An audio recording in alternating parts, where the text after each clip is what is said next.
দিতে মনে হয় বাইক লাই বেচ্চা 3 ঘন্টা ধরে তেলের লেগে বই আছি ভাই, পাম্পেও তেল দিতেছে না, ওই পাশে কেউ তেল দিতেছে না ভাই, বাইক লাই আছি ভোগান দিতে মনে হয় বাইক লাই বেচ্চা।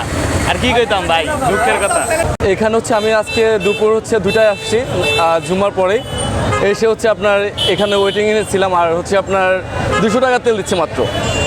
তো এখানে হিউজ মানুষের চাহিদা তেলের, বাট এক গাড়ি তেল আসছে, তো সেই তেলটা সবার মাঝে একটু ডিস্ট্রিবিউট করা হচ্ছে আর কি।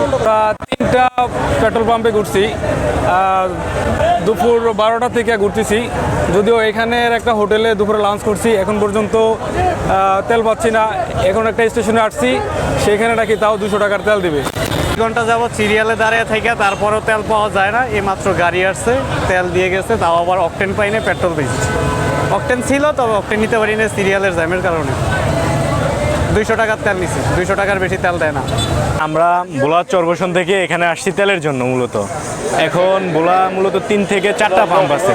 এখন একটা পাম্পে গেছি তেলের জন্য, ওখানে তেল দিতেছে, কিন্তু কেউ আইসা আপনার করে তেল নিতেছে, আবার কেউ হলো বোতলে করে তেল নিতেছে, যার কারণে কি দেয়া হচ্ছে না। আবার তেলের পাম্পটা বন্ধ করে দিয়েছে। এখন আসলাম আরেকটা পাম্পে, এখন ওই পাম্পে আইসা দেখি তেল নেই, তাও দাঁড় করে রাখছে, কেউ তেল দিতেছে কেউ দিতেছে না। শেষ পর্যন্ত তারা বলতে আছে কোনো তেলই নেই। হচ্ছে আমরা বড়নদী থেকে আসছি, বড়নদীর দরুন থেকে আসছি, মানে তেল কোনো জায়গায় পাইতেছি না। তো এখানে আসলাম, এখানে আসার পরে দেখেছি যে 2-3 জায়গায় তেল দিতেছে।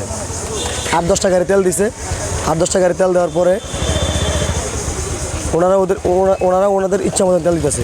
5 টাকারে দিছে, আবার বন্ধ, আবার আইসা আবার 10 টাকারে দিতেছে, আবার বন্ধ। তো ওনারা এরকম একটা সিস্টেম করছে। এদিকে বাইকার অনেক বাইকার আছে যারা সবাই মানে একটা হয়রানির শিকার হচ্ছে, ঠিক আছে। তা আমি চাই এখানকার ভোক্তা অধিদপ্তরের নজরে জিনিসটা আসুক, ওনারা একটা পদক্ষেপ নেক, যেখানে আসলে কি তেল আছে কি আছে। আমাদের সরকার বলে যে তেল পর্যাপ্ত পরিমাণ তেল আছে, আমরা কারোর যেন কোনো সিনকেট না করি। আমার ওই পথের ভিতরে আমার মোটরসাইকেল দাঁড়িয়ে গেছে, এখন তোল নিতে আসি কিন্তু তোল পাইতেছি না, তোল দিতেছে না।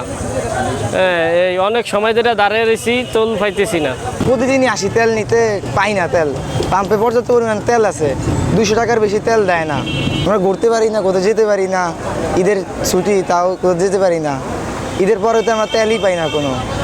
মানে ঘুরতে ঘুরতে এমন কোনো দোকান বাকিরাই নেই যে তেলের লেগে গেছি, যেগুলো তেল নাই। তেলটা তো আমরা নিতে পারতেছি না, কেউ তো আর ইচ্ছে করে বেশি তেল নিতে পারে না। আপনি তেল নাই, এখন আপনি যতটুকু পরিমাণ গাড়ি চালানোর জন্য অতটুকু তো দিবে, কিন্তু অতটুকু আমরা পাচ্ছি না। তো আমরা প্রতিটা পাম্পেই 2-3 ঘন্টা যাবত ওয়েট করে কোথাও তেল পাচ্ছি না। পাম্পে বলতেছে তেল নাই। তো তেলের গাড়ি ঢোকার পরে যে তেলটা ঢুকে, এটা সবার মাঝে ভাগ করে দেওয়া হোক। কেন দেওয়া হয় না, তেলগুলা কোথায় যায়? উপরস্থ যারা প্রশাসনিক কর্মকর্তা আছেন, আপনারা দেখেন, খুঁটিয়ে এগুলা পর্যালোচনা করেন।